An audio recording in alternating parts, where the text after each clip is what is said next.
Okay बच्चों, आज हम स्टार्ट करने जा रहे हैं एक नया। इसका टॉपिक है ग्रेविटेशनल पोटेंशियल एनर्जी। बहुत ही इंपॉर्टेंट टॉपिक है बच्चों। अगर क्वेश्चंस के बिहाफ पे देखें तो आप इस टॉपिक को पूरे ग्रेविटेशन में अगर कोई सा भी क्वेश्चन अगर करने की हम कोशिश करें तो हो सकता है कि वहाँ पे एक तो फोर्स के सेगमेंट से हमारा काम चले, बट दूसरा जो उन क्वेश्चंस को डील करने का तरीका होता है पोटेंशियल एनर्जी के थ्रू, जैसे कि हम आगे क्वेश्चंस के थ्रू और क्लियर करेंगे। तो पहले तो हम इसको समझते हैं। ग्रेविटेशनल पोटेंशियल एनर्जी को हम शॉर्ट में लिखेंगे जीपी या इसको यूएसएम डिनोट करेंगे। तो पहली चीज़ बच्चों क्या आती है, पोटेंशियल एनर्जी का जो कंसेप्ट है वो कौन से फोर्सेस के लिए डिफाइन होता है। ओनली कंजर्वेटिव फोर्स फील्ड के लिए ही बच्चों पोटेंशियल एनर्जी क्या होती है, डिफाइन। नॉन कंजर्वेटिव फोर्सेस का कभी कोई पोटेंशियल एनर्जी डिफाइन नहीं होगा, क्योंकि वहाँ पे अगर हम बात करते हैं फोर्सेस की तो उस कंडीशन में जितने भी कंजर्वेटिव फोर्स होंगे, चाहे आप इलेक्ट्रोस्टैटिक फोर्स देख लो, ग्रेविटेशनल फोर्स देख लो, स्प्रिंग फोर्स देख लो, कोई सा भी फोर्स जो भी कंजर्वेटिव होगा उसके पास कुछ ना कुछ एनर्जी का सेगमेंट यहाँ पे होगा पोटेंशियल की टर्म्स में। अब अलग अलग फोर्स फील्ड के अकॉर्डिंग अलग अलग पोटेंशियल एनर्जी डिफाइन होती है। तो हम तो बच्चों ग्रेविटेशनल को यहाँ पे डिस्कस करते हैं क्योंकि हमें इसी को कंसंट्रेट करना है। बाकी अदर पोटेंशियल एनर्जी आप डिफरेंट चैप्टर्स में यहाँ पे पढ़ते हो। तो पहली चीज़ तो मैं आपको एक एग्जाम्पल से इसको थोड़ा सा एक्सप्लेन करने की कोशिश करता हूँ कि कैसे डिफाइन होती है या कैसे इसको हम यहाँ पे डिनोट कर सकते हैं। तो आप इससे समझे, ये एम मास का एक ब्लॉक मान लेते हैं, एम मास का एक ब्लॉक है। अगर हम मान लेते हैं बच्चों एक एक्सटर्नल फोर्स एक्सर्ट करके इस डस्टर को अगर आपने किसी एच हाइट तक राइज कर दिया होता, तो बोलो यहाँ से यहाँ तक राइज करने में आपने कुछ वर्क किया, एक्सटर्नल फोर्स का कुछ वर्क डन हुआ। बोलो बच्चों ग्रेविटेशनल फोर्स कहाँ लग रहा है, डाउनवर्ड डायरेक्शन में। आपने एक्सटर्नल फोर्स कहाँ लगाया, अपवर्ड डायरेक्शन में।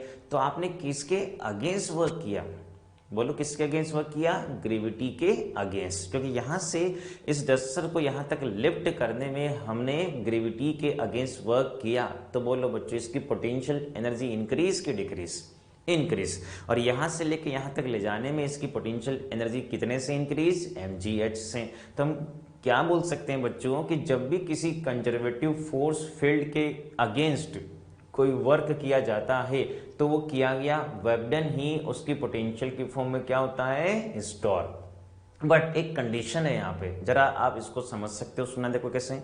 हम यहाँ से इस पॉइंट से इस पॉइंट तक इसको लेके गए, तो हमने कहा कि हमने जो वर्क किया एक्सटर्नल फोर्स ने वो किस में स्टोर हुआ, इसकी पोटेंशियल की फॉर्म में। बट उसकी कंडीशन है बच्चों without changing its kinetic energy.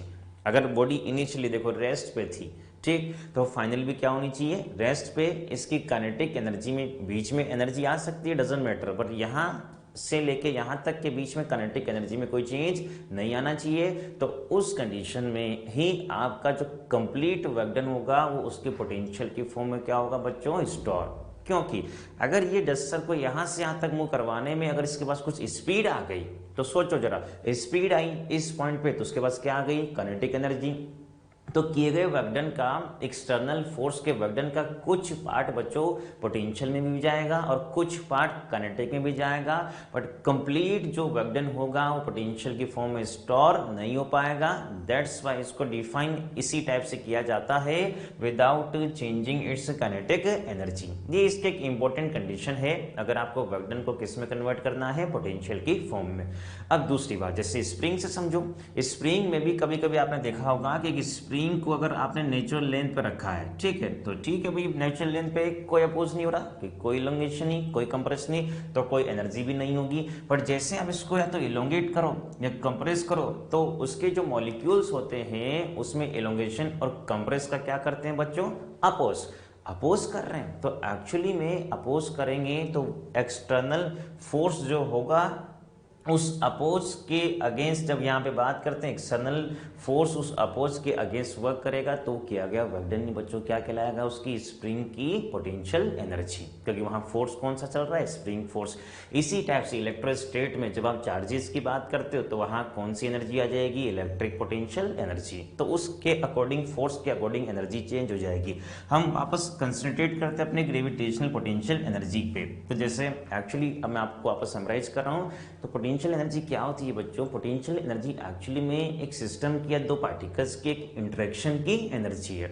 Interaction in the sense मतलब उनके बीच में जो इंटरेक्शन है वो कैसा है। जैसे फॉर एन एग्जांपल आप चार्जेस से समझे तो और अच्छा रहेगा, हालांकि आपको आइडिया हो अभी तो ध्यान से सुनना, कैसे नहीं होगा तो आप आगे पढ़ोगे इसको इंडिविजुअल चैप्टर्स में। अगर दो चार्ज है बच्चों, लाइक चार्ज है, या तो पॉजिटिव पॉजिटिव या नेगेटिव नेगेटिव, तो लाइक चार्जेस का जो पोटेंशियल एनर्जी लिखते हैं पता है बच्चों क्या मिलेगा आपको? पॉजिटिव, क्योंकि लाइक चार्ज यहाँ कैसी टेंडेंसी रखेंगे? रिपेल करने की।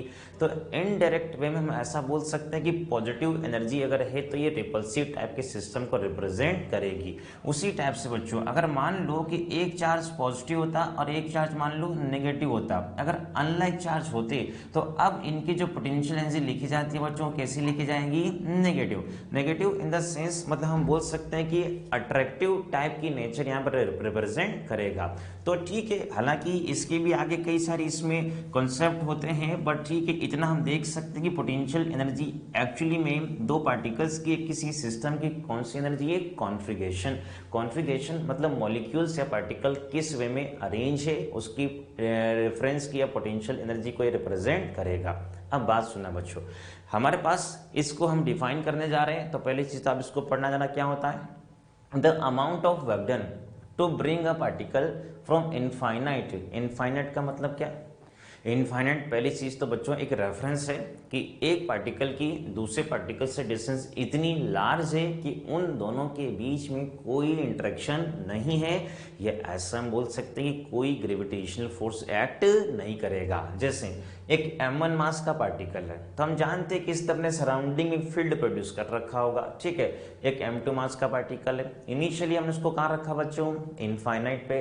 इनफाइनाइट इट मींस इन दोनों का जो इंटरेक्शन का एनर्जी है, पोटेंशियल एनर्जी, वो क्या मान के चल रहे हैं यहाँ पे? जीरो, कोई इंटरेक्शन नहीं है। तो हमने पूछा from infinite to a point in gravitational field is equal to gravitational potential energy without changing its kinetic energy. ये मैं आपको क्लियर कर चुका हूं, without changing its kinetic energy it means यहां से यहां तक लाने में काइनेटिक एनर्जी नहीं आनी चाहिए, तभी तो वर्क डन किस में स्टोर होगा बच्चों? पोटेंशियल की फॉर्म में। तो देखो इनफाइनाइट था, कोई इंटरेक्शन नहीं था, हम उसको यहाँ से लेके आना स्टार्ट करते हैं, तो जैसे जैसे इसको नज़दीक में लेके आएंगे तो जैसे ही इसने सराउंडिंग में एक फील्ड प्रोड्यूस कर रखा है, तो बच्चों जैसे ही फील्ड में ये पार्टिकल आएगा तो इनके बीच में इंटरेक्शन होगा। अब अट्रैक्टिव टाइप का इंटरेक्शन होता है, जैसे कि हम जानते हैं कौन सा फोर्स, क्योंकि ग्रेविटेशनल फोर्स यहाँ पे कैसा होता है बच्चों? अट्रैक्टिव नेचर का।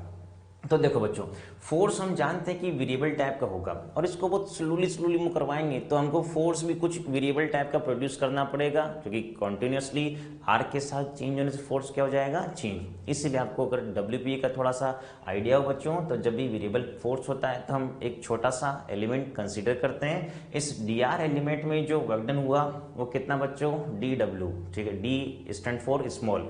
उसी के करस्पॉन्डिंग जो पोटेंशियल एनर्जी में चेंज आएगा वो भी du, और उससे हम देख सकते हैं फोर्स इनटू डिस्प्लेसमेंट। फोर्स हमने लिख दिया g m1 into m2 by कितना? r square. अब हम जानते हैं बच्चों अगर हमें कंप्लीट पोटेंशियल एनर्जी को ऑब्टेन करना है तो हम क्या देख सकते हैं कि हमें क्या करना पड़ेगा यहाँ पे? इंटीग्रेशन।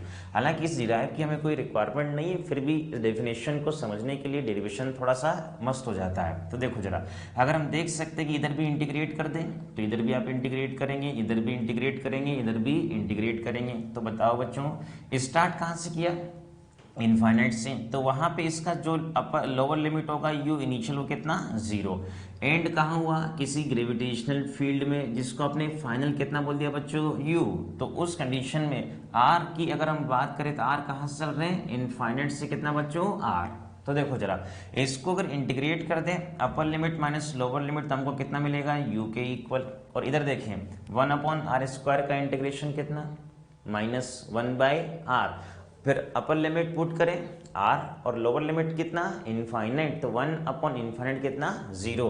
तो फाइनली बच्चों हमको जो एक्सप्रेशन मिलेगा वो कितना मिलेगा? माइनस का g m1 इंटू कितना? m2 और अपॉन में कितना बच्चों? r के इक्वल। ये हमको मिल जाती है इस m1 और m2 दो पॉइंट मास है, दो पार्टिकल्स की ग्रेविटेशनल पोटेंशियल एनर्जी का एक्सप्रेशन। इसको आप डायरेक्ट रिमेंबर रखना कि जब ये दो पार्टिकल्स का एनर्जी लिखना हो तो हम डायरेक्ट ये लिख सकते हैं। देखो बच्चों, नेगेटिव साइन यहाँ पे इस बात को रिप्रेजेंट करेगा, पहली चीज तो अगेन इसकी नेचर को, या इसको हम बोलते हैं बाउंडेड टाइप का ये सिस्टम होगा, ये दोनों आपस में क्या है, बाउंडेड है, ठीक है ना, इनके बाउंडनेस को रिप्रेजेंट करेगा। एक और चीज, ग्रेविटेशनल पोटेंशियल एनर्जी बच्चों कभी भी आपको पॉजिटिव नहीं मिलेगी, ऑलवेज क्या मिलेगी, नेगेटिव। दैट्स व्हाई हम कहते हैं कि maximum value of gravitational potential energy is zero. और कहाँ होगी, जब दो पार्टिकल्स के बीच का सेपरेशन कितना होगा, इनफाइनाइट। इसको मैक्सिमम इसीलिए बोल रहे हैं क्योंकि ये हमेशा आपको क्या मिलने वाली है, नेगेटिव। एक तो बात ये हुई। दूसरी बात, अगर कभी बच्चों मान लो, चलो पॉइंट मास से कोई इश्यू नहीं है, पर अगर स्फीयर होता, जैसे अर्थ और किसी दूसरे प्लेनेट या किसी दूसरे पार्टिकल के बीच में पोटेंशियल एनर्जी लिखनी पड़े, तो इस आर का आप ध्यान रखना बच्चों, आर कहाँ से डिस्टेंस ली जाएगी, फ्रॉम सेंटर ऑफ स्फीयर। ये हमेशा सेंटर ऑफ स्फीयर, स्फीयर के सेंटर से आपको डिस्टेंस कंसिडर करनी है, ठीक है ना, कहाँ से, स्फीयर के सेंटर से। ऐसे ही रफली इस केस के तौर पर अगर हम एग्जांपल से ऐसे समझें कि मान लेते हैं हमारे पास सपोज करो कि अर्थ है, ठीक है, हमने कहा कि अर्थ है, अगेन सेम वही डेटा अपने पास कि अर्थ का सेंटर से या इसका रेडियस मान लें कितना होता है, आर ई, और अर्थ का जो मास कितना होता है बच्चों, एम ई।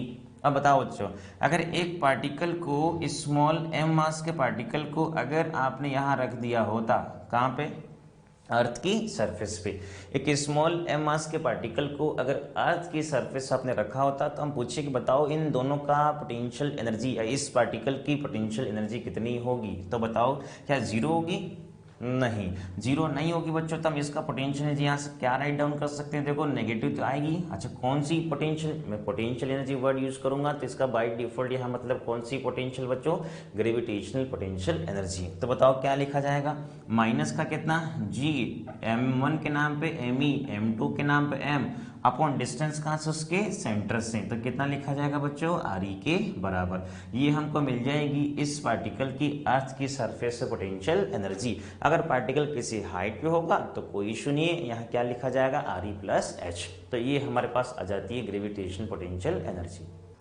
चलो बच्चों, इसमें जैसे अब तक हमने बात करी भाई, ग्रेविटेशनल पोटेंशियल एनर्जी का जो मैक्सिमम वैल्यू होगा वो कितना होगा बच्चों, जीरो। और कहाँ होगा, इनफाइनाइट पे। क्यों होगा, क्योंकि हम नेगेटिव रेफरेंस के रिस्पेक्ट में बात कर रहे हैं भाई। इधर अगर इंटरेक्शन होगा तो माइनस का 10 जूल, माइनस का 20 जूल, पर इनफाइनाइट हो गया तो कितना, जीरो। दैट्स वाई जीपी की जो मैक्सिमम वैल्यू होगी वो कितनी होगी बच्चों, जीरो। अब कभी भी हमको मान लो कि यार पोटेंशियल एनर्जी राइट डाउन करनी है, अब चाहे किसी सिस्टम की बात करें या किसी पार्टिकल की बात करें, तो एक एग्जाम्पल से हम समझते हैं कि मान लेते हैं m1, m2, m3, 3 point mass अपने पास, और जैसा कि आप देख सकते हो डिस्टेंस r1, r2, r3 है। तो इस सिस्टम की अगर मुझे पोटेंशियल एनर्जी राइट डाउन करनी है, सिस्टम में बच्चों सभी के इंटरेक्शन लिखे जाएंगे, तो हम देख सकते हैं यहाँ पे कितने पेयर होंगे, 3 पेयर।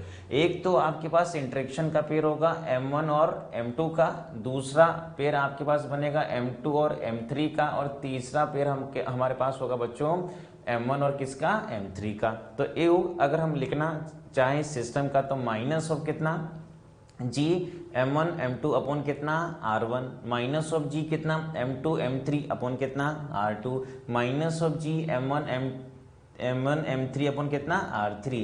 तो आप देख सकते हो बच्चों, पोटेंशियल एनर्जी एक्चुअली में स्केलर क्वांटिटी है, तो कोई डायरेक्शन का टेंशन नहीं है, तो सभी जितने भी आपको वैल्यू मिले विद साइन के साथ आप उसको यहाँ पे यूज कर सकते हो। अच्छा, कभी कभी जैसे मान लो बच्चों, जैसे 4 पार्टिकल अगर आपको दे दिए, तो उस कंडीशन हमसे पूछता है कि भाई कितने एनर्जी के पेयर बनेंगे। तो नंबर ऑफ पेयर का आप ये फॉर्मूला याद रखें, n into n-1/2। n is the यहाँ पे क्या है, नंबर ऑफ पार्टिकल्स, जितने भी मास होंगे। सपोज करो कभी 10 अगर पार्टिकल्स अगर होते, तो उस कंडीशन में 10 पार्टिकल्स अगर कहीं आपने अरेंज कर रखे होते, तो उस कंडीशन में कितने पेयर पॉसिबल हो सकते हैं। तो क्या लिखा जा सकता है बच्चों, 10 इंटू 9 डिवाइड बाई 2, तो कितना आता, 45। तो उस हिसाब से हम नंबर ऑफ पेयर कैलकुलेट कर सकते हैं। इसी टाइप से एक इंपॉर्टेंट बात हमारे पास यहाँ बच्चों आएगी, क्योंकि हम क्वेश्चन परफॉर्म करना स्टार्ट करें उसके पहले थोड़ा सा हम बेसिक सी बात करते हैं। एक नाम आपने देखा होगा, conservation of mechanical energy. COME से हम इसको शॉर्ट में लिखेंगे बार बार, COME से। कंजर्वेशन ऑफ मैकेनिकल एनर्जी कब होता है valid? If system is conservative, और ऐसा हम बोल सकते हैं non conservative forces are absent. यदि किसी भी सिस्टम पे नॉन कंजर्वेटिव फोर्स एब्सेंट हो या सिस्टम कैसा हो बच्चों? कंजर्वेटिव, तो energy conservation can be valid या यूज किया जा सकता है। और इसके अकॉर्डिंग हम क्या बोलते हैं बच्चों? K initial plus U initial equals to K final plus कितना? U final. या ऐसा हम बोल सकते हैं कि काइनेटिक और पोटेंशियल का जो सम है, काइनेटिक और पोटेंशियल का सम है, वो हमेशा ही क्या रहता है बच्चों? कांस्टेंट। और एक्चुअली में ये यूज हमें तब करना है जब पहली चीज तो सिस्टम कैसा? कंजर्वेटिव, और किन्हीं दो पॉइंट के बीच में यूज होगा। ये बात का भी आप ध्यान रखें, पार्टिकल इस पॉइंट पे था, इस पॉइंट से किसी अनदर पॉइंट तक ले जाने में उसको कितना, जैसे मान लो एनर्जी या आपने ऑब्टेन किया, कितना स्पीड आया, इन सब चीज़ों को कैलकुलेट करने के लिए हम यूज़ करेंगे work conservation of mechanical energy. इसी टाइप से कुछ पॉइंट्स और होते हैं बच्चों जिसका आपको नॉलेज होना जरूरी है। जैसा आपने सुना होगा, हमने बोला कि कंजर्वेटिव फोर्सेस के लिए ही पोटेंशियल एनर्जी डिफाइन होती है, तो कंजर्वेटिव फोर्स इक्वल्स टू क्या लिखा जा सकता है? Minus of D U by कितना? D R. इसको बच्चों थोड़ा अरेंज करें तो डी यू इक्वल्स टू क्या लिख सकते हैं? Minus of F conservative into D R. दोनों साइड अगर इंटीग्रेट करें तो इधर क्या मिला? इधर क्या मिलेगा आपको? Delta U. इधर क्या मिलेगा? Negative of work done by conservative force. तो यहाँ से एक और ये बात निकल के आती है, work done by conservative force equals to minus of कितना? डेल्टा यू के equal. Work done by conservative कभी भी पूछे, जैसे मैं आपको एक छोटे से एग्जांपल से समझाता हूँ कि एक पार्टिकल को अर्थ की सरफेस से किसी हाइट पर रखा, और ऐसे क्वेश्चन एम्स वगैरह एग्जाम में पूछे गए थे पहले। यहाँ किसी हाइट पर रखा, यहाँ से किसी दूसरी हाइट पर आप लेके चले गए, तो हमसे पूछता है कि work done by gravitational force कितना। अब सोचो बच्चों, ग्रेविटेशनल फोर्स कौन सा? कंजर्वेटिव, तो work done by conservative equals to minus of delta U. आपको सिंपल पोटेंशियल एनर्जी का चेंज कैलकुलेट करके उसके आगे क्या लगाना है? Negative sign. और पोटेंशियल एनर्जी इनिशियल फाइनल हम आराम से लिख सकते हैं। उसी टाइप से एक और चीज बच्चों, आपने कभी वर्क पावर एनर्जी वाले चैप्टर में पढ़ी होगी जिसको हम बोलते हैं work energy theorem. Work energy theorem क्या बोलते थे? Work done by all forces equals to change in kinetic energy. सभी फोर्सेस का जो वर्क डन होगा वो किसके बराबर? चेंज इन काइनेटिक एनर्जी के बराबर। तो वहां तो कंजर्वेटिव हो, नॉन कंजर्वेटिव, इंटरनल, एक्सटर्नल, कितने काइंड ऑफ फोर्स हो सकते हैं, और सभी का वर्क डन काइनेटिक एनर्जी में चेंज के क्या होता था बच्चों? बराबर। हम इस चैप्टर में कुछ लिमिटेड बातें कर रहे हैं। जैसे पहली चीज तो अजम्पशन है, जितने भी क्वेश्चन आपको मिलेंगे सब में कोई भी non conservative, air friction, air drag आपको यूज नहीं करना, तो that's why non conservative force खत्म हो गया। हम यहाँ केवल दो फोर्सेस को डील करेंगे, एक तो कंजर्वेटिव और एक कौन सा? External force. तो हम देख सकते हैं वर्क डन बाय ऑल में, हमें यहाँ पर थोड़ा सा इसको कैटेगराइज कर रहा हूँ। एक तो work done by external force और एक work done by conservative force equals to कितना? Delta K. तो बताओ बच्चों, कंजर्वेटिव को हम क्या रिप्लेस कर सकते हैं? माइनस ऑफ डेल्टा यू से। माइनस यहाँ से उधर चला गया तो क्या बन गया? प्लस का डेल्टा यू। तो work done by external force equals to क्या लिखा जाएगा? Work done by external force equals to change in kinetic energy और plus change in potential energy. तो बच्चों अगर मैं आपको बोलूँ तो ओरिजिनल चीज तो यही होती है, क्या? Work done by external force equals to change in kinetic और पोटेंशियल के सम को क्या बोलते हैं? Mechanical energy. तो work done by external force equals to क्या होती है? Change in mechanical energy. अब इसमें हम कंडीशन कैसे लगा सकते हैं कि सपोज करो, आपको आपस में इसको रिपीट करूंगा कि इफ हमको बोलता है कि एक पार्टिकल को दूसरे पॉइंट तक, सपोज जैसे मैं इस डस्टर वाले एग्जांपल से आपको समझाऊं तो याद करना जरा, अभी मैंने आपको समझाया था डस्टर को यहाँ से h हाइट तक राइज करने में जो आपने वर्क किया वो कितना किया? mgh। तो उसकी पोटेंशियल एनर्जी भी कितनी मान लो? mgh। क्योंकि इस कंडीशन में पहले बॉडी के पास स्पीड कितनी? 0, अगेन स्पीड कितनी? 0। तो स्पीड में कोई चेंज नहीं आया, तो काइनेटिक एनर्जी में कोई चेंज नहीं आया, तो कंप्लीट जो एक्सटर्नल फोर्स का वर्क डन होगा वो किस में स्टोर हुआ? पोटेंशियल एनर्जी की फॉर्म में। तो हमको कभी बोले कि यार डेल्टा के इक्वल टू क्या कर दिया जाए 0, या लैंग्वेज कभी ऐसे भी देता है कि बॉडी को आपने एक पॉइंट से दूसरे पॉइंट तक स्लोली डिस्प्लेस किया without changing its kinetic energy, या इसमें एनर्जी नहीं आनी चाहिए। तो उस कंडीशन में इफ डेल्टा के बच्चों अगर 0 हो जाए तो हमारे पास एक यहाँ पे एक और रिजल्ट मिलेगा कि work done by external force equal to किसके बराबर हो जाएगा, डेल्टा यू के इक्वल। तो देखो बच्चों वापस रिपीट कर रहा हूँ, यहाँ से लेके डस्टर को यहाँ तक लेके चले गए तो एक्सटर्नल फोर्स का वर्क डन किसके बराबर, डेल्टा यू के। कब, जब काइनेटिक एनर्जी में कोई चेंज नहीं आया। हमने डेफिनेशन भी वही लिखी कि without changing its kinetic energy, particle को इनफाइनाइट से अगर यहाँ तक लेके आते हैं तो उस कंडीशन में क्या गया, वर्क डन ही पोटेंशियल एनर्जी कहलाएगा। अब जरा सोचो यहाँ से यहाँ तक चलाने में अगर इसके पास बच्चों क्या आ जाए, स्पीड। सोचो जरा, स्पीड अगर ये गेन कर ले तो काइनेटिक एनर्जी आई, तो बच्चों वर्क डन जो होगा एक्सटर्नल फोर्स का वो कंप्लीट पोटेंशियल में स्टोर नहीं होगा, उसका कुछ पार्ट काइनेटिक की फॉर्म में भी चला जाएगा।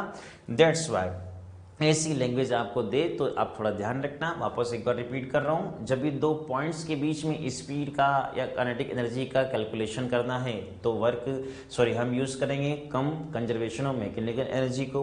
कभी अगर कंजर्वेटिव फोर्स का वर्क डन पूछ ले तो उस कंडीशन माइनस ऑफ कितना, डेल्टा यू। और कभी एक्सटर्नल फोर्स का वर्क डन पूछे without changing its kinetic energy तो प्लस का कितना, डेल्टा यू के इक्वल। ओके बच्चों, अब इससे हम क्वेश्चन स्टार्ट करते हैं। तो पहला जैसा कि मैं आपको क्वेश्चन एक्सप्लेन करने जा रहा हूँ, उसके बाद आप इसको खुद से ट्राई जरूर करें। तो हमको दिया है कि 3 पॉइंट मास है इक्वल मास के, उनको किसी इक्वल ट्राइंगल के तीनों वर्टेक्स पे आपने रखा है और इक्वल ट्राइंगल का साइड कितना है बच्चों, ए। तो जैसा कि हम देख सकते हैं बच्चों, ऐसे क्वेश्चन जब भी आपको मिले तो 3 पार्टिकल का ही इंटरेक्शन मान के चलना है, फोर्थ कोई पार्टिकल यहाँ अवेलेबल नहीं है। तो ये तीनों पार्टिकल ही किसी यहाँ पे ऐसा हम देख सकते हैं स्पेस में due to mutual attraction gravitational force move करना स्टार्ट करेंगे। तो हम देख सकते हैं कि जब ये चलना स्टार्ट करेंगे तो बच्चों इस पर अगर मान लेते हैं ये फोर्स लगा दोनों के कारण, due to this and due to this एक फोर्स एग्जर्ट हुआ, मान लो कितना, एफ। तो हम देख सकते हैं सिमेट्री बनेगी तो यहाँ भी कितना फोर्स आएगा बच्चों, एफ। ये सेगमेंट हम फोर्स वाले सेगमेंट में कर चुके हैं और यहाँ भी फोर्स कितना आएगा, एफ। तो ये भी स्टार्ट है रेस्ट से, तो मूव करना स्टार्ट करेगा और हम जानते हैं वैसे तो ये फाइनली कोलाइड कहाँ करेंगे बच्चों, इसके सेंटर पे। तो हमने कहा कि if they are released from rest as shown in figure then find their speed when side of triangle will becomes a/4। जब इस ट्राइंगल का साइड a/4 हो जाता हो तो उस कंडीशन में इनके पास स्पीड कितनी होगी। ओके, आप एक बार इसको ट्राई करें फिर सॉल्यूशन देखें। अब काम की बात सुनना बच्चों, हमने कहा कि फोर्स एग्जर्ट हुआ, तो बताओ बच्चों ये फोर्स कौन सा है, कांस्टेंट है कि वेरिएबल है, वेरिएबल है क्योंकि कॉन्टिन्यूसली डिस्टेंस क्या हो रही है, चेंज हो रही है। अब फोर्स बच्चों जब वेरिएबल होता है तो हम इक्वेशन ऑफ मोशन यूज नहीं कर सकते, तो हमको क्या लगाना पड़ेगा यहाँ पे, कंजर्वेशन ऑफ मैकेनिकल एनर्जी। तो हम क्या देख सकते हैं, आप सिंपल सी बात ये कर सकते हैं यहाँ पे kinetic energy initial plus potential energy initial equal to कितना, के फाइनल प्लस कितना, यू फाइनल। इनिशियल तीनों का काइनेटिक एनर्जी कितना बच्चों, 0। अच्छा पोटेंशियल लिखें कौन सी, ग्रेविटेशनल पोटेंशियल एनर्जी। तो जैसा कि हम ऑलरेडी लिख चुके हैं पहले, अगर एक यहाँ पे पार्टिकल की लिखें तो कितना आएगी बच्चों, माइनस का G M into M upon में कितना, ए। और यहाँ हम देखें तो हमारे पास 3 पेयर होंगे, तो उस कंडीशन में हम तीनों को एक साथ लिखें तो माइनस का कितना जाएगा, 3 टाइम्स ऑफ जी और ये आ जाएगा एम स्क्वायर और अपॉन में कितना बच्चों, ए के इक्वल। अब काइनेटिक की जब बात करें बच्चों तो हमने कहा कि सिमेट्री के कारण तीनों का जो स्पीड आएगा इक्वल आएगा, तीनों का स्पीड इक्वल आएगा। तो एक पार्टिकल की काइनेटिक एनर्जी कितनी, हाफ एम वी स्क्वायर। तो 3 पार्टिकल्स की जो काइनेटिक एनर्जी होगी वो कितनी हो जाएगी बच्चों, 3 टाइम्स ऑफ कितना, 3 टाइम्स ऑफ कितना बच्चों, हाफ एम इंटू कितना, वी का स्क्वायर। और जब साइड हो जाएगी a/4 तो इन दोनों की जो पोटेंशियल एनर्जी होगी अगेन सेम 3 पेयर बनेंगे, तो माइनस का कितना, 3 टाइम्स। और यहाँ से हम देख सकते हैं बच्चों कितना, जी m1 इंटू कितना, m2 और अपॉन में कितना, ये साइड कितना आ जाएगा, a/4। तो उस कंडीशन में ये हमको मिलेगा इसका एक्सप्रेशन। तो यहाँ से कंजर्वेशन ऑफ मैकेनिकल एनर्जी लगा के हम स्पीड कैलकुलेट कर सकते हैं। बाकी तो आप इसको सोल्व कर सकते हैं बच्चों। 3 से 3 कैंसिल आउट, ये 4 ऊपर चला गया और इधर आया तो कितना 3 और फाइनली 2 से मल्टीप्लाई, तो हमको फाइनल स्पीड जो मिलेगी वो कितना आएगा बच्चों, रूट ओवर कितना 6 टाइम्स ऑफ कितना जी एम और अपॉन में कितना ए, ये हमको मिल जाएगी यहाँ पे इसकी स्पीड। एक बात और सुनना बच्चों, कभी कभी हो सकता है कि ये पॉइंट मास नाव के 3 स्फीयर होते, इसी में आप समझो इसी से, ठीक है ना। तो ध्यान सुनना, अगर 3 स्फीयर होते तो कभी कभी ऐसा हो सकता है कि स्फीयर है, सेम कहानी, इक्वलेट ट्रायंगल दे रखा है, साइड ए दे रखी है और उनका मान लेते हैं रेडियस होता है कैपिटल आर, और बोलते हैं कि जब वो सेंटर पर कोलाइड करेंगे तो जस्ट बिफोर कोलिजन उनकी स्पीड कितनी, तो आपको ये चीज़ बिल्कुल सेम करनी है। इनिशियल काइनेटिक कितनी 0, इनिशियल पोटेंशियल इतनी लिखेंगे, स्फीयर के सेंटर से डिस्टेंस लेंगे, फाइनल स्पीड भी इतनी लिखेंगे, काइनेटिक एनर्जी इतनी लिखेंगे, बट जो पोटेंशियल लिखेंगे बच्चों उसका थोड़ा ध्यान रखना। आप उसका डायग्राम बना के देखोगे, आप अपने आप समझ जाओगे कि जब बच्चों ये स्फीयर कोलाइड करेंगे सेंटर पे, तो बच्चों यहाँ पे हम देख सकते हैं कि इनके सेंटर के बीच की जो डिस्टेंस होगी, अगर रेडियस आर तो ये डिस्टेंस कितनी आएगी बच्चों 2r। तो फाइनली आप इसका यूज करके उनका पोटेंशियल एनर्जी राइट डाउन करें तो आपको आंसर मिलेगा। नेक्स्ट क्वेश्चन करते हैं बच्चों। हमको क्वेश्चन गिवन है कि एक पार्टिकल स्मॉल m मास को 3r हाइट से, हाइट हमेशा अर्थ की सरफेस से रिलीज किया गया है, जैसे कि आप देख सकते हो यहाँ सरफेस से 3r हाइट से रिलीज किया गया है, इनिशियल स्पीड कितनी 0। तो हमसे पूछा है कि find its speed when it's height becomes R E. तो ये पार्टिकल जब यहाँ से चल के पहुँचेगा, जब हाइट कितना रह जाएगा बच्चों आर ई के इक्वल, तो हमसे स्पीड पूछिए। तो ऐसे क्वेश्चंस में अगेन हम क्या यूज़ करेंगे, कंजर्वेशन ऑफ मैकेनिकल एनर्जी। तो हमको कम लगाने के लिए बच्चों 2 पॉइंट डिसाइड करने पड़ेंगे, एक इनिशियल और एक फाइनल। इन दोनों पॉइंट्स के बीच में आप लगाओ के इनिशियल और प्लस कितना बच्चों यू इनिशियल इक्वल्स टू कितना के फाइनल और प्लस कितना यू फाइनल। यहाँ देखें तो इनिशियल काइनेटिक कितनी बच्चों 0। अच्छा, यहाँ पे अगर इसका पोटेंशियल एनर्जी राइट डाउन करना है तो उस कंडीशन में डिस्टेंस कहाँ से लेंगे बच्चों, अर्थ के सेंटर से। तो उस कंडीशन में हम देख सकते हैं अर्थ के सेंटर से डिस्टेंस कितना 4r। तो इसका पोटेंशियल एनर्जी हम क्या लिख सकते हैं बच्चों, माइनस का GME स्मॉल m और अपॉन में कितना 4re के इक्वल। फाइनल ठीक है, थोड़ी देर के लिए इसको हम काइनेटिक लिख लेते हैं। पोटेंशियल अगर लिखने चले इस इंस्टेंट पे फाइनल स्पीड हमने v मान लिया, ये इस पॉइंट पे इसका काइनेटिक एनर्जी फाइनल क्या बोल दो k फाइनल। तो उस कंडीशन में हम देख सकते हैं बच्चों जब पार्टिकल यहाँ पहुँचेगा तो अर्थ के सेंटर से डिस्टेंस कितनी 2re। तो अब इसका final potential energy write down करें तो माइनस का GME स्मॉल m और अपॉन कितना 2re। तो आप इसको सोल्व कर सकते हैं यहाँ से। तो फाइनल काइनेटिक एनर्जी 1/4 माइनस का 1/2 तो बचा कितना 1/4, तो कितना आया बच्चों GME स्मॉल m और अपॉन में कितना आया 4re के इक्वल। ये तो हमको मिली इसकी काइनेटिक एनर्जी। और इसी को बच्चों मान लो कि आप कभी अगर सपोज करो स्पीड में कन्वर्ट करना है तो हम इसी को यहाँ पे क्या लिख सकते हैं हाफ mv²। तो उस कंडीशन में काइनेटिक एनर्जी को लिखा हाफ mv² इक्वल्स कितना GME स्मॉल m अपॉन में कितना 4re। तो यहाँ से हम देख सकते हैं फाइनली अब जो हमको स्पीड मिलेगा 2 कैंसल आउट हो गया, तो कितना बचा बच्चों रूट ओवर GME और अपॉन में कितना 2re के इक्वल। ये हमको मिल जाती है इसकी स्पीड। कभी कभी बच्चों जैसे कि एक आध बार एम्स में उन्होंने क्वेश्चन पूछे हुए हैं ऐसे क्वेश्चन ऐसे कंसेप्ट पे, तो हमको ये कभी GME ना देके स्मॉल g0 की टर्म्स में देता है तो कोई इशू नहीं है। हम जानते हैं बच्चों कि यहाँ पे जो अर्थ की सरफेस पे जो g होता है वो हम कितना लिखते थे याद करो, g0 इक्वल्स टू कितना GME अपॉन कितना re का स्क्वायर। तो यहाँ से बच्चों GME को क्या लिखा जा सकता है g0 और इनटू में कितना re का स्क्वायर। तो बहुत सी बार हो सकता है आपको रिप्लेस करना पड़े, तो यहाँ से बच्चों GME को अगर यहाँ रिप्लेस करें तो कितना g0 re का स्क्वायर। तो फाइनली यहाँ से एक re कैंसिल होगा, तो उस कंडीशन में इसको हम ये भी लिख सकते हैं बच्चों कितना mg0 और इनटू में कितना re और डिवाइडेड बाय कितना बच्चों 4। और दूसरी बात उसी टाइप से अगर यहाँ भी हम लिख सकते हैं तो उस कंडीशन में v का जो वैल्यू मिलेगा वो कितना मिलेगा बच्चों, जी नॉट आर ई का स्क्वायर, एक आर ई कैंसल, तो फाइनली हमको ये मिलेगा बच्चों कितना, G naught R E divide by कितना 2। तो किसी भी फॉर्मेट में आपको आंसर मिल सकता है। नेक्स्ट एक और क्वेश्चन आता है बच्चों हमारे पास और बहुत आसान सा क्वेश्चन है और एग्जाम में एक दो बार ये पूछे भी गए हैं। तो उस कंडीशन में क्वेश्चन इतना सा है, calculate the work done by external agent या कभी कभी फोर्स बोल दे, एक ही बात है, to raise the body up to height 2re from surface of the earth without changing its kinetic energy. तो क्वेश्चन इतना सा है कि एक पार्टिकल को पहले अर्थ की सरफेस पे रखा है, वहाँ से 2re हाइट तक इसको राइज करने में बिना काइनेटिक एनर्जी के चेंज किए कितना हमको वर्क डन करना पड़ेगा। ठीक, तो सिंपल सी बात हम बोल चुके हैं बच्चों, पहले मैंने आपको समझाया है कि जब भी work done by external force पूछे without changing its kinetic energy तो आप ज़्यादा दिमाग पर लगाओ, सिंपल सा कर दो कितना, डेल्टा यू। डेल्टा यू क्या है, पोटेंशियल एनर्जी में चेंज।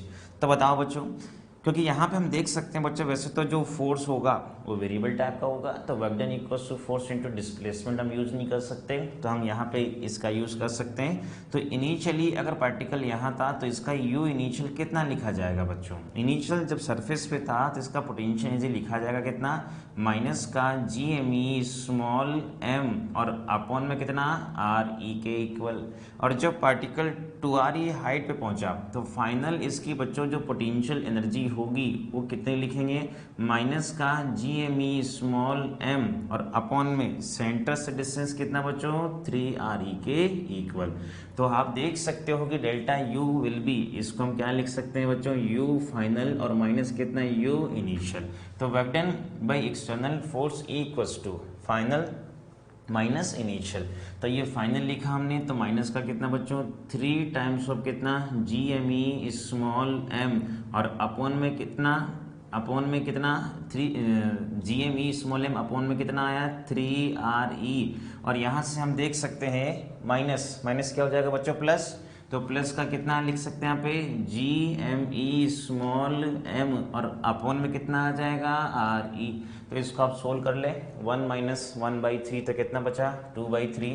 तो फाइनली जो वर्क डन हमको मिलेगा यहाँ से सरफेस से उस हाइट तक राइज करने में वो हमको मिल जाएगा बच्चों कितना 2/3 और ये आ जाएगा कितना G M E small M और अपॉन में कितना आर ई के इक्वल। ठीक है, इसको अगर आप चाहो तो जी नॉट के टर्म्स में कन्वर्ट कर सकते हैं, जैसे हमने कहा था कि जी एम ई को आप यहाँ पर रिप्लेस कर दो तो फाइनली बच्चों ये हमको कितना मिलेगा 2 कितना 3 और ये मिलेगा कितना एम जी नॉट इंटू कितना आर ई के इक्वल।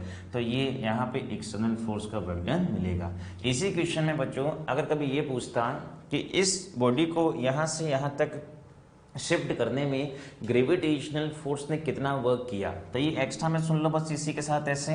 तो अगर पूछे कि वर्क डन बाय, अगर हमसे पूछता बच्चों क्या ग्रेविटेशनल फोर्स है जिसको हम कंजर्वेटिव तो बोलते हैं, work done by gravitational force, तो कितना आंसर आता है याद है ना आपको, माइनस कितना डेल्टा यू, बस इसी के आगे आप क्या लगा देते नेगेटिव, तो नेगेटिव ऑफ डेल्टा यू।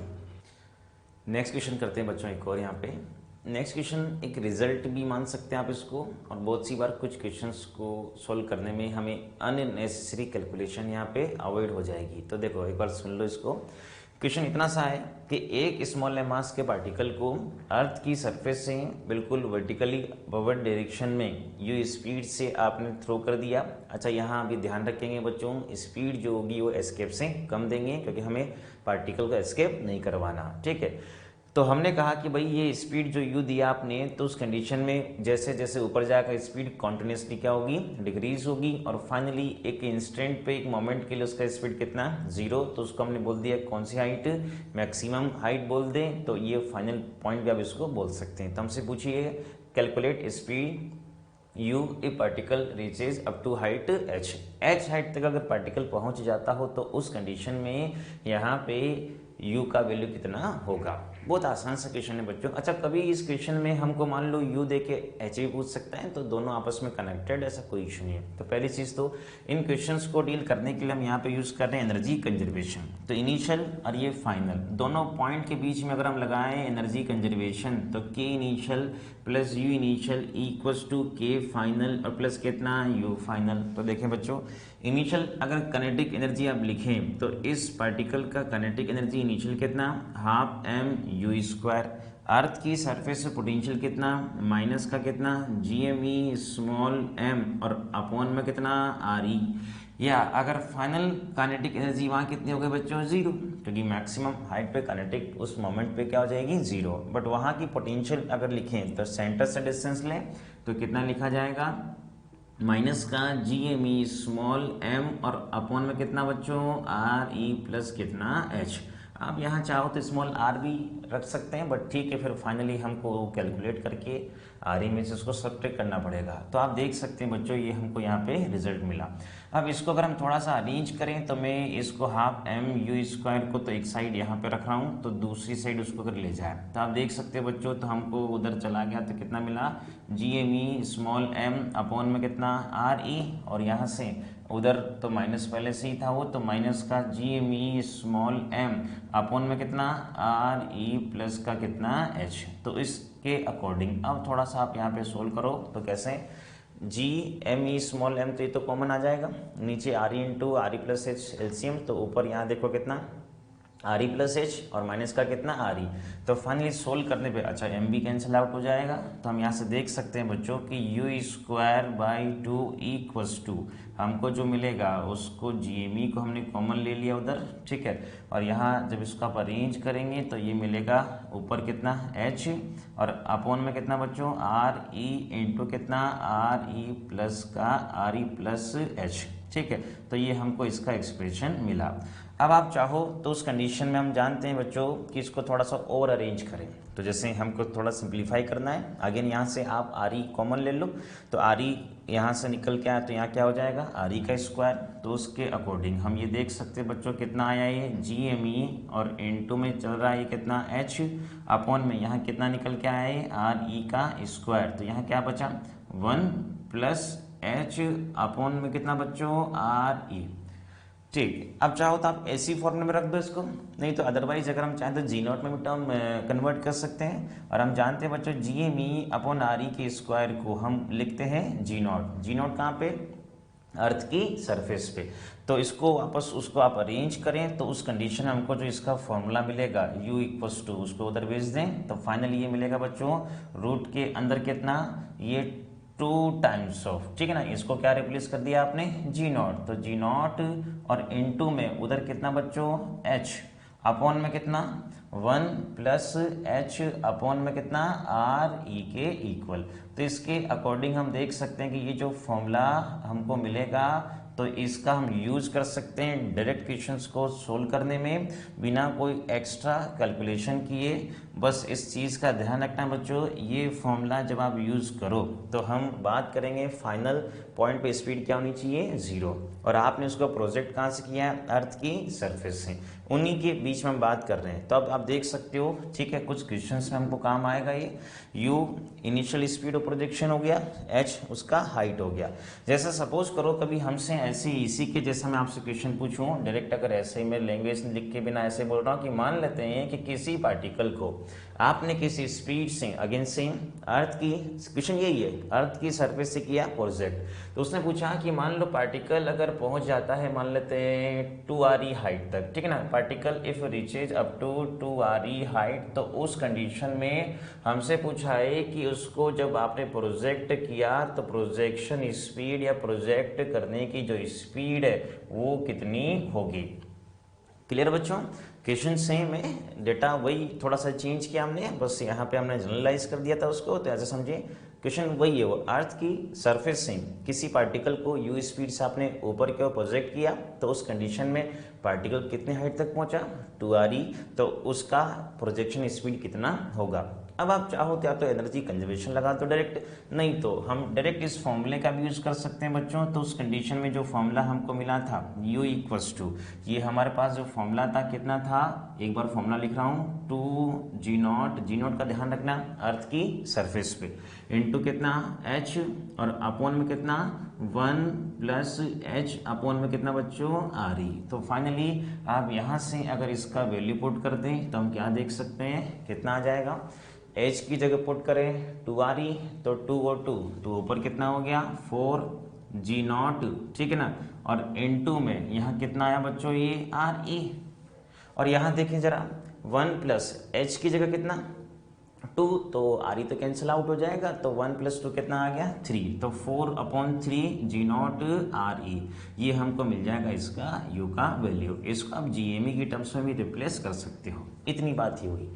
उसके बाद एक छोटी सी बात और सुन लो बच्चों, कभी कभी कुछ क्वेश्चन में बस मैं आपको एक सिस्टमेटिक वे में बना के समझा रहा हूँ उसको ऐसे ही, ठीक है, बाकी उस पर आप प्रैक्टिस कर सकते हैं, कोई इशू नहीं है। हमको बहुत सी बार जब बोलता है कि देखो कई बच्चे ऐसा बोलते हैं कि ये इतना क्यों किया आपने, या हमने ये एनर्जी कंजर्वेशन ही क्यों नहीं लगाया, जैसे याद करना जरा, ये थोड़ा सा बात मैं साइड में समझा रहा हूँ, ये क्वेश्चन से उसका कोई मतलब नहीं यहाँ पे अभी फिलहाल, पर दोनों को मैं आपको कनेक्ट करके समझाऊंगा। याद करना बच्चों, जब आप काइनेमेटिक्स पढ़ते हो तो काइनेमेटिक्स में जब हम मोशन एंड ग्रेविटी की बात करते थे, याद करना जरा, काइनेमेटिक्स चैप्टर की बात कर रहा हूँ मैं, तो वहाँ पे किसी पार्टिकल को जब यू स्पीड से प्रोजेक्ट करते थे तो हम किसी पॉइंट पे जाकर उसको बोलते थे कि अगेन मैक्सिमम हाइट पे स्पीड उसकी कितनी 0, तो हमको वहाँ पे जो मैक्सिमम हाइट का फॉर्मूला मिलता था बच्चों, वो कितना मिलता था याद होगा आपको, यू स्क्वायर अपॉन कितना 2g। तो उस कंडीशन में एच मैक्सिमम इक्वल टू कितना यू स्क्वायर बाई 2g। याद करना वो जो फॉर्मूले थे क्या वो यहाँ वैलिड होंगे? जैसे मैं आपको बोल दिया, सपोज करो इसी में सुन लेते हैं कि एक पार्टिकल को अगर आपने, ऐसे एग्जांपल के लिए समझा रहा हूँ मैं, ठीक है ना, एक पार्टिकल को आपने मान लेते हैं अर्थ की सरफेस से 5 किलोमीटर पर सेकंड की स्पीड से अगर अपवर्ड डायरेक्शन में प्रोजेक्ट कर दिया, अर्थ की सरफेस से 5 किलोमीटर पर सेकंड की स्पीड से अपवर्ड डायरेक्शन में प्रोजेक्ट कर दिया, हमसे पूछा कि बताओ उसका मैक्सिमम हाइट कितना, तो आप ये फॉर्मूला यूज कर पाएंगे? मान लो किसी बच्चा का गलती से कर भी लिया, सपोज करो उसको नहीं पता, क्योंकि हमको जब क्वेश्चन मिलेगा एग्जाम में तो हमको लेट सपोज हमको नहीं पता कि क्वेश्चन ग्रेविटेशन का है या काइनेमेटिक्स का है, तो हमने दिमाग में सोचा कि भाई यू दे दिया 5 किलोमीटर पर सेकेंड, तो ठीक है साहब, हमने फॉर्मूला दिमाग में वही आया क्योंकि मोशन एंड ग्रेविटी दिमाग में चल रहा था, तो कितना आया यू स्क्वायर बाई 2g। तो फ्लो में हम जी का वैल्यू 10 ही मान के चलते हैं, तो देखो u का वैल्यू 5 किलोमीटर पर सेकेंड, जरा कन्वर्ट करना है इसको, तो 5 इंटू हम देख सकते हैं कितना 5 इंटू 10 की पावर कितना 3, और इसका स्क्वायर और डिवाइडेड बाई 2, जी का वैल्यू फ्लो में कितना मान लिया हमने 10। तो इस बिहाफ पे आप देख सकते हो बच्चों, इसको जब सोल्व करें यहाँ से तो उस कंडीशन में 5 का स्क्वायर 25 डिवाइड बाई 2, तो इसको जब अरेंज करें तो फाइनली आपको ये सोल्व करने पे यहाँ लमसम मिलेगा 1250 किलोमीटर के आसपास। मैं डेटा रफली इस केस में लिख रहा हूँ, ठीक है, थोड़ा बहुत ऊपर नीचे हो सकता है, बट आप समझे 1250 किलोमीटर के समथिंग आपको ये हाइट मिलेगी। तो बताओ बच्चों कि आपने अगर किसी ने इसको मोशन ग्रेविटी का क्वेश्चन समझ के अगर फॉर्मूला लगाया तो क्या ये सही क्या गलत किया? गलत किया, क्योंकि बच्चों में आपको ऑलरेडी जी वाले सेगमेंट में बोल चुका हूँ, ये जो डिस्टेंस है ये बहुत कम की बहुत ज़्यादा, ये डिस्टेंस तो बहुत लार्ज हो गई, और इतनी डिस्टेंस पे जी का वैल्यू कांस्टेंट नहीं रहेगा। दैट्स वाई आप ये मोशन द ग्रेविटी तो क्या था, एसिलेशन जब क्या मान के चलते थे कांस्टेंट, और यहाँ एसिलेशन तो कंटिन्यूसली क्या होगा, वेरी करेगा। इसलिए ये जो हम ऐसा अगर किसी ने किया तो ये जो करना ये क्या है, बिल्कुल गलत है। ये क्यों गलत है? क्योंकि इस कंडीशन में एसिलेशन कांस्टेंट होता था तो ही हम वो यूज करते थे। इसीलिए तो मैंने कहा ना बच्चों, वहां आप काइनेमेटिक में कौन सी किलोमीटर में स्पीड देते थे, वहां कभी 10 मीटर पर सेकेंड 20 मीटर पर सेकेंड, तो उसके करस्पॉन्डिंग जो आपको हाइट मिलती थी वो क्या मिलती थी, कम मिलती थी। तो उसी बिहार पे हम बोल सकते हैं कि वो क्वेश्चन की लैंग्वेज के अकॉर्डिंग आपको जज करना पड़ेगा, भाई कैसे क्वेश्चन को डील करना है। तो आप देख सकते हैं कि अगर यहाँ इस क्वेश्चन को डील करने चले तो हमको बिल्कुल इस पॉइंट और इस पॉइंट के बीच में क्या लगाना पड़ेगा, एनर्जी कंजर्वेशन। या इसका आप यूज कर सकते हैं तो उस कंडीशन में एनर्जी कंजर्वेशन लगाओ, या इसका यूज करके उसका क्या कैलकुलेट किया जा सकता है, हाइट। इसी टाइप से बच्चों ये तो हमने देखा कि जब आपने सरफेस से उसको प्रोजेक्ट किया तो हमने हाइट की टर्म्स में यू को कैलकुलेट करना सीखा। इसका उल्टा दे दे कभी कि मान लो किसी पार्टिकल को सपोज करो कि h हाइट से आपने कर दिया रिलीज, तो जैसे कि हम जानते हैं बच्चों कि ग्रेविटेशनल फोर्स में एनर्जी का कोई लॉस नहीं होगा, तो ये पार्टिकल को अगर आप यहाँ से रिलीज करेंगे तो वापस ये जब अर्थ की सरफेस से कोलाइड करेगा तो हम समझ सकते हैं कि जितनी स्पीड से आपने इसको प्रोजेक्ट किया था वापस वो उतनी ही स्पीड से अर्थ की सरफेस से कोलाइड करेगा। तो बेसिक सी बात ये थी कि ये जो चीज हमने अपवर्ड मोशन के लिए करी, सेम कंडीशन आप डाउनवर्ड के लिए लगा सकते हो, बट यहां से लेके किसके बीच में, अर्थ की सरफेस के बीच में। इसी टाइप से बच्चों सेम हमारे पास एक क्वेश्चन है next. A particle is release from height, release initial speed कितनी 0 from height 4re, then calculate its speed when it reaches surface of the earth. तो बहुत आसान सी बात आपस बच्चों वही है, हमने जो फॉर्मूला पढ़ा उसी को हम डायरेक्ट यूज़ कर सकते हैं। तो v इक्वल टू कितना, रूट के अंदर हमने याद करो जरा कितना मिला था 2g0 इंटू कितना h अपॉन में कितना बच्चों 1 प्लस h अपॉन कितना re। तो यहाँ पे आप चाहो तो h का वैल्यू पुट करो तो कितना आ जाएगा बच्चों, h कितना था 4re, तो उस कंडीशन में कितना हो गया 4re अपॉन में 1 प्लस 4 तो कितना हो गया बच्चों 5। तो आंसर कितना मिला हमको यहाँ पे, इसका आंसर हम देख सकते हैं कितना मिलेगा √8 बाई कितना 5, और इधर से ये कितना आ जाएगा g0 और इंटू में कितना re के इक्वल। तो ये हमको मिल जाएगा इसका आंसर। आप चाहो तो इसको GME की टर्म्स में भी रिप्लेस कर सकते हैं। नेक्स्ट क्वेश्चन करते हैं बच्चों। इस क्वेश्चन को मैं वापस आपको एक बार फिर से एक्सप्लेन करूंगा और फिर उसके बाद आप खुद से ट्राई जरूर करें, वीडियो पॉज करें और फिर क्वेश्चन को सोल्व करें। क्वेश्चन ये है कि एक स्मॉल m मास का पार्टिकल है जिसको किसी एक होलो स्फीयर जिसका मास कितना कैपिटल M, रेडियस कितना कैपिटल R की सरफेस से r डिस्टेंस से इसको रिलीज किया गया है। रिलीज मतलब इनिशियल स्पीड कितनी बच्चों 0। तो यहाँ पे जब इसको रिलीज करेंगे तो हमने कहा कि ये towards the centre of the sphere motion करना स्टार्ट करेगा। तो यहाँ एक स्मॉल होल जनरेट कर रखा है। अच्छा, होल इतना स्मॉल है कि उससे आपको स्फीयर का जो मास है उसको चेंज नहीं करना। मास आपको स्फीयर का वही अज्यूम करना है कितना कैपिटल M, भले ही होल से थोड़ा सा मास रिमूव हो जाए बट उसको कंसिडर नहीं करना है, ठीक है। तो फाइनल रिपीट कर रहा हूँ, स्मॉल m मास का एक पार्टिकल है, पॉइंट मास मान सकते हैं उसको। स्फीयर का मास कितना m, रेडियस कितना r। तो हमसे पूछा है कि इसको अगर यहाँ से रिलीज कर दिया जाए तो calculate the time taken by particle to travel the distance between point B to D। तो ये A पॉइंट है, B पॉइंट है, C पॉइंट और D पॉइंट है। तो पार्टिकल को बच्चों B से D पॉइंट तक डिस्टेंस ट्रेवल करने में कितना टाइम लगेगा, ये हमसे पूछा है। एक और चीज़ का ध्यान रखना बच्चों, जब ऐसा क्वेश्चन दे तो आपको दो ही पार्टिकल मान के चल रहे हैं, इसमें कोई तीसरा पार्टिकल का कोई इन्वॉल्वमेंट जैसे अर्थ का कोई इन्वॉल्वमेंट नहीं है। आप सिंपल दो पार्टिकल मान के इस क्वेश्चन को क्या करो, डील करो। चलो बच्चों, अब हम क्वेश्चन सोल्व करते हैं। तो क्वेश्चन बहुत आसान सा है, क्वेश्चन में कोई ऐसा एक्स्ट्रा ऑर्डिनरी क्वेश्चन नहीं, बहुत बेसिक सी बात। कैसे, हम जानते हैं बच्चों होलो स्फीयर के बाहर तो इंटेंसिटी आती है, बिल्कुल सही बात है। तो इंटेंसिटी आएगी तो फोर्स भी एक्सर्ट होगा। तो हम देख सकते हैं कि इस पॉइंट मास पे इस स्फीयर के द्वारा एक फोर्स यहाँ एक्सर्ट होगा। उस फोर्स के कारण हमने कहा बॉडी एक्सलेट करेगी, एक्सलेट तो उसके पास क्या आ जाएगी स्पीड। बट बच्चों ये फोर्स कैसा है वेरिएबल, तो हम इक्वेशन ऑफ मोशन यूज नहीं कर सकते, हम क्या यूज करेंगे एनर्जी कंजर्वेशन। दूसरी बात, जैसे ही ये पार्टिकल यहाँ पहुंचेगा, हम देख सकते हो बी पॉइंट पे जैसे ही पहुंचेगा और उसके बाद जैसे ही इसके अंदर एंटर करेगा, तो बताओ बच्चों होलो स्फीयर के अंदर इंटेंसिटी कितनी 0। तो होलो स्फीयर के अंदर अगर इंटेंसिटी 0 तो फोर्स भी 0, और फोर्स 0 तो इसका एक्सीलरेशन 0। इट मीन्स ऐसा होगा बच्चों कि ये पार्टिकल जब यहाँ बी पॉइंट पे पहुंचेगा तो इसके पास कुछ ना कुछ जो स्पीड आ चुकी होगी। अब वो स्पीड जब ये बी पॉइंट से आगे ट्रेवल करेगा उस स्पीड में कोई चेंज नहीं आएगा। क्यों नहीं आएगा? क्योंकि स्पीड चेंज कौन करेगा? एक्सीलरेशन। एक्सीलरेशन कौन प्रोड्यूस करेगा? फोर्स। जब इंटेंसिटी 0 तो फोर्स 0, एक्सीलरेशन 0, तो वेलोसिटी या स्पीड बच्चों क्या हो गई? कांस्टेंट। तो अब उसी कांस्टेंट स्पीड से कंटिन्यूअसली अंदर मोशन करना स्टार्ट करेगा। तो हमसे ये टाइम नहीं पूछा, हमसे ओनली बी टू डी पूछा है। तो बी टू डी हम देख सकते हैं यहाँ से यहाँ तक चलने में बच्चों इसको टोटल कितना डिस्टेंस ट्रेवल करना पड़ेगा? 2r। अच्छा, उसका स्पीड कितना? v। तो हम क्या देख सकते हैं कि b से d तक जाने में तो टाइम इक्वल टू क्या लिखेंगे? Distance upon speed. तो डिस्टेंस कितनी? 2r और स्पीड कितनी? v। क्लियर? अब क्या करना है बच्चों, ये तो हमने टाइम लिखा डिस्टेंस अपॉन स्पीड। अब बच्चों हम बी पॉइंट पे हमको क्या कैलकुलेट करनी है? उसकी स्पीड। और स्पीड कैलकुलेट हम आराम से कर सकते हैं इन दोनों पॉइंट्स के बीच में क्या यूज करके? Conservation of mechanical energy. तो हम देख सकते हैं कि ए पॉइंट पे काइनेटिक प्लस ए पॉइंट पे पोटेंशियल का जो सम होगा वो हम क्या देख सकते हैं कि बी पॉइंट पे काइनेटिक और प्लस बी पॉइंट पे पोटेंशियल एनर्जी के सम के क्या होगा? बराबर। तो अच्छा बच्चों, ए पॉइंट पे करंट कितनी 0 रेस्ट में था। अच्छा ए पॉइंट का पोटेंशियल लिखें तो डिस्टेंस कहाँ से स्फीयर के सेंटर से, तो इन दोनों का अगर पोटेंशियल लिखें तो कितना बच्चों माइनस का G capital M small M और अपॉन में ये पोटेंशियल कितना आएगा 2r।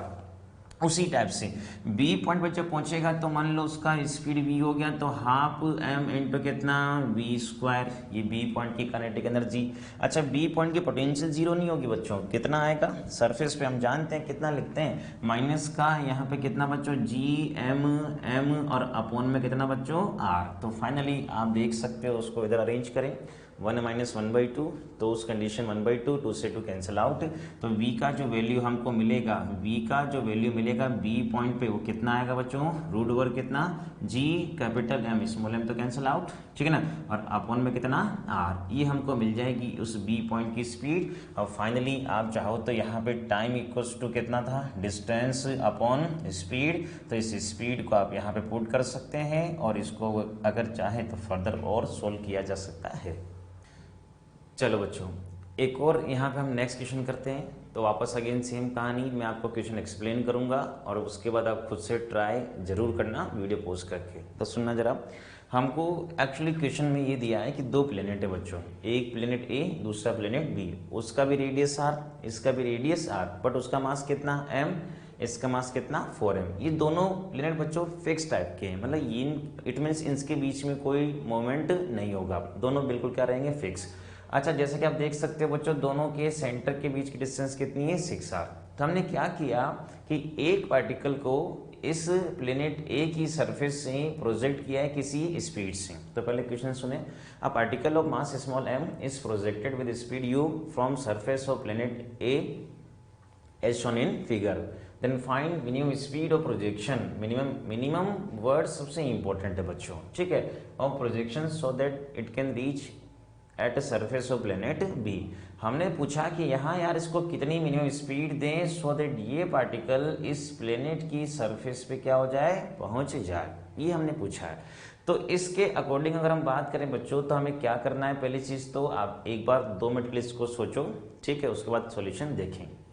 ओके बच्चों अब हम स्टार्ट करते हैं इसका सोल्व करना। तो पहली चीज तो अगर कई बच्चे के दिमाग में ये आ रहा है कि देखो हमें उस पॉइंट से चलेंगे किसी दूसरे पॉइंट तक पहुंचेंगे, तो हमें पहली चीज़ तो आपको ये दिमाग में आई होगी बात, क्या यूज़ करना है कंजर्वेशन ऑफ मैकेनिकल एनर्जी। तो from conservation of mechanical energy की हम बात करें तो बच्चों मैंने कहा कि हमें 2 पॉइंट चाहिए, एक तो स्टार्टिंग पॉइंट और एक फाइनल पोजीशन। तो देखो ये जहां से हम इसको स्टार्ट कर रहे हैं प्रोजेक्ट करना, वो तो हमारे पास कौन सी पोजीशन होगी बच्चों इनिशियल पोजीशन। तो हम देख सकते हैं इस पोजीशन और किसी दूसरी पोजीशन के बीच में हम लगाएंगे एनर्जी कंजर्वेशन, तो K initial plus U initial equals to कितना के फाइनल और प्लस कितना यू फाइनल। तो बताओ बच्चों इस पॉइंट पे अगर इसका काइनेटिक एनर्जी लिखें तो कितना लिखोगे आप, हाफ m इंटू कितना u²। यहाँ तक क्लियर है। अब मुझे इस पार्टिकल की पोटेंशियल लिखनी है, तो इस पार्टिकल की पोटेंशियल अगर मैं राइट डाउन करना चाहूं तो बच्चों इस पार्टिकल की पोटेंशियल एक प्लेनेट के कारण आएगी या दोनों के कारण ही आएगी। क्यों? क्योंकि ये जो पार्टिकल है बच्चों ये दोनों के ही ग्रेविटेशनल फील्ड में है, तो उस कंडीशन हम क्या बोल सकते हैं ड्यू टू प्लेनेट ए इस पार्टिकल का पोटेंशियल एनर्जी अगर लिखें तो क्या लिखेंगे, उसके सेंटर से देखो पहले g इनटू उसका मास कितना m और उसका स्मॉल m और उसके सेंटर से डिस्टेंस कितनी बच्चों इस कैपिटल R। अच्छा बच्चों इस पार्टिकल की ड्यू टू प्लेनेट बी अगर पोटेंशियल एनर्जी लिखनी है तो हम देख सकते हैं कि इनके सेंटर के इसके सेंटर से इस पार्टिकल का जो डिस्टेंस होगा कितना 5r। क्यों? क्योंकि टोटल डिस्टेंस कितनी है 6r, उसमें से आप माइनस कर दो r, तो यहाँ से यहाँ तक की जो डिस्टेंस बचेगी वो कितनी आएगी बच्चों 5r। तो हम क्या लिख सकते हैं माइनस का कितना g और यहाँ उसका मास कितना बड़े प्लेनेट का मास कितना 4m और इनटू कितना स्मॉल m और अपॉन में यहाँ से डिस्टेंस से कितनी आई उसके सेंटर से 5r। तो उस कंडीशन में हमने ये लिखा इसका यहाँ पे potential energy due to planet B. अब काम की बात सुनना बच्चों, अगर हम बात करें यहाँ पे कि यार मुझे फाइनल पोजीशन कहाँ सेलेक्ट करें, तो पहली चीज तो क्या फाइनल पोजीशन यहाँ डिसाइड करें। सोचो जरा, क्या हमें इसको इसकी सरफेस तक यहाँ पे छोड़ने की गारंटी लेनी है, तो उस कंडीशन में क्या फाइनल पोजीशन यही होगा। नहीं होगा। क्यों नहीं होगा, उसका कारण साहब है बच्चों, ये पार्टिकल जैसे ही प्लेनेट ए की सरफेस से चलना स्टार्ट करेगा तो हम देखते हैं कि इसका ग्रेविटेशनल फोर्स तो डिक्रीज होता रहेगा और ड्यू टू बी के कारण फोर्स कंटिन्यूसली इंक्रीज होगा। बट देखो बच्चों, बीच में जैसे ही किसी पॉइंट पे ऐसा कंडीशन जनरेट होगा जहां पे जितना अट्रैक्शन ए का उतना ही अट्रैक्शन बी का, तो बताओ बच्चों इस बॉडी पे जो नेट फोर्स होगा वो कितना, 0। तो यहाँ पे हमको बच्चों एक न्यूट्रल, जिसको हम बोल सकते हैं न्यूट्रल पॉइंट बोल दो, ठीक है ना, जैसे हम ऑलरेडी इनकी बातें कर चुके हैं। आप यहाँ पे बोल दो कि भाई न्यूट्रल पॉइंट आपको यहाँ मिला, या ऐसा हम बोल सकते हैं कि इस पॉइंट पे नेट फोर्स कितना हो गया, 0। ठीक, तो बच्चों यहाँ पे जो पार्टिकल होगा तो एक्चुअली इसी पॉइंट को हम बोलेंगे फाइनल पोजिशन। ये थी इनिशियल पोजीशन, इसको क्या बोलेंगे, फाइनल पोजीशन। क्यों बोलेंगे, क्योंकि हमें बस इस पार्टिकल को यहाँ तक पहुँचाना है। क्यों, क्योंकि ये न्यूट्रल पॉइंट है। तो आप देख सकते हो बच्चों, इसके अगर आप लेफ्ट साइड में हो तो किसका ग्रेविटेशनल फोर्स ज़्यादा, प्लेनेट ए का, तो वो उसको अट्रैक्ट कर लेगा। अच्छा, आप इस पॉइंट के मान लो राइट साइड में चले गए तो किसका ग्रेविटेशनल फोर्स ज़्यादा, प्लेनेट बी का, तो ऑटोमेटिक उसको क्या कर लेगा, अट्रैक्ट कर लेगा। सेम कहानी हमारे पास भी होती है।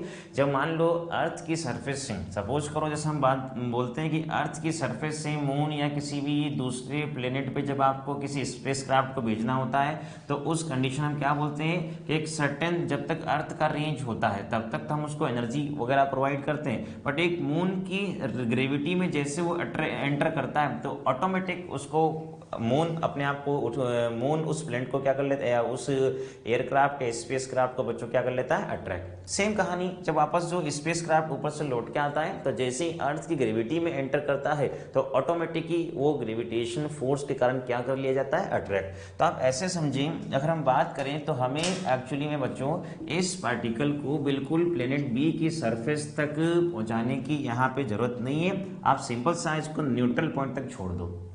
समझ के बात को, इधर होगा तो ये लौट के आ जाएगा, इधर होगा तो वापस आप प्लेनेट बी की सरफेस ऑटोमेटिक पहुंच जाओगे। अच्छा, इसमें तो ये भी होगा बच्चों, अगर आपने यहाँ पे देखो जरा इसको रिलीज भी कर दिया तो वापस इसकी स्पीड कॉन्टिन्यूसली क्या होगी, इंक्रीज होगी, क्योंकि उसका फोर्स इफेक्टिवली इसको यहाँ पे एक्सीलरेशन प्रोवाइड करेगा। तो ये अपना फाइनल पोजीशन है बच्चों, ये इनिशियल था, ये फाइनल पोजीशन है। और दूसरी बात, क्रिटिकल के केस में या इस मिनिमम का अगर हम बात करें, मिनिमम के केस में यहाँ पे इसका जो फाइनल काइनेटिक एनर्जी आप मान के चलोगे वो क्या मान के चलेंगे बच्चों हम, 0। क्यों, हालांकि प्रैक्टिकली हमें बच्चे से थोड़ी सी स्पीड क्या देनी पड़ेगी, ज़्यादा, पर हमें ठीक है उसने मिनिमम ही पूछी है। तो क्रिटिकल के केस में हम आइडियल केस अगर मान के चले तो इस पॉइंट पे पहुंच जाए, बस ये पार्टिकल इस पॉइंट पे पहुंच जाए। बाकी तो अगर उसके पास थोड़ी सी मामूली सी भी अगर स्पीड रही होगी तो भी वो उसको अपनी ओर अट्रैक्ट करेगा। तो आप बिल्कुल ऐसे समझिए, प्रैक्टिकली हम बोलते हैं हालांकि स्पीड क्या होगी, थोड़ी ज़्यादा, बट ठीक है, हम मिनिमम के लिए यहाँ पे स्पीड क्या मान के चलेंगे, 0, मतलब काइनेटिक एनर्जी कितनी होगी बच्चों, 0। तो हमें एक तो स्टार्टिंग पॉइंट ये मिला और ये फाइनल पॉइंट ये मिला। अच्छा, फाइनल पॉइंट ये मिला तो हमको फाइनल इस पॉइंट पे काइनेटिक एनर्जी कितनी बच्चों, 0। ठीक है, तो हम यहाँ पे इसको मैं इसके इक्वेट करके इधर लिख रहा हूँ कि फाइनल को तो कितनी आ गई बच्चों, यहाँ पे 0। अब बताओ बच्चों, पोटेंशियल लिखनी है। पोटेंशियल इसकी लिखने के लिए भाई पहले इसकी पोजीशन तो फाइंड करें। तो हम जानते हैं, अगर आपको याद हो बच्चों, तो हमने स्टार्टिंग में फोर्स वाले सेगमेंट में न्यूट्रल पॉइंट कैलकुलेट करना देखा था। तो कितना आया था, याद होगा आपको, √m1 इंटू कितना, r, और अपॉन में कितना था, ये रूट का m1 और प्लस का ये रूट का कितना था बच्चों, m2 के इक्वल। अब बताओ, इससे डिस्टेंस कैलकुलेट कर रहे हैं तो इसी का मास। तो हम देख सकते हैं यहाँ से ये डिस्टेंस अगर यहाँ से कैलकुलेट करने, इसका मास कितना, m इंटू ये स्मॉल r, दोनों के सेंटर के बीच की डिस्टेंस, तो ये कितनी मिली बच्चों आपको, कितना, 6r। ठीक है, अपॉन में यहाँ से हम देख सकते हैं कितना आएगा, ये √m, और प्लस उसका मास अगर हम देखें तो प्लस का यहाँ पे कितना आ जाएगा, रूट का 4m। तो फाइनली m तो कैंसिल आउट हो जाएगा, तो यहाँ 1 प्लस कितना, 2, 6r/3। तो फाइनली यहाँ पे हमको कितना मिलता है बच्चों, 2r के इक्वल। तो आप देख सकते हो कि इस प्लेनेट ए से जो न्यूट्रल पॉइंट आपको मिलेगा वो कितने डिस्टेंस पे, 2r। न्यूट्रल पॉइंट प्लेनेट ए से कितने डिस्टेंस पे, 2r। तो बताओ बच्चों, इस 4m मास वाले प्लेनेट से भाई टोटल डिस्टेंस कितना, 6r, उसमें से 2r माइनस करें तो इधर से उस पार्टिकल की डिस्टेंस कितनी हो जाएगी, 4r। तो तो हम देख सकते हैं इसका यूज़ करके हम न्यूट्रल पॉइंट कैलकुलेट कर सकते हैं और वहाँ पे जैसा कि अब एनर्जी भी हम लिख सकते हैं, काइनेटिक कितनी होगी बच्चों 0। तो इस पार्टिकल की अगेन ड्यू टू प्लेनेट ए जो पोटेंशियल एनर्जी आप लिखोगे कितनी बच्चों, माइनस का Gm अपॉन में उसका डिस्टेंस देखिए वहां से बच्चों तो कितना आ जाएगा 2r। उसी टाइप से अगर प्लेनेट बी के कारण देखें तो कितना आएगा, माइनस का कितना g, अच्छा इसका मास कितना है 4m और इनटू कितना m और अपॉन में इसके सेंटर से डिस्टेंस कितनी बच्चों 4r।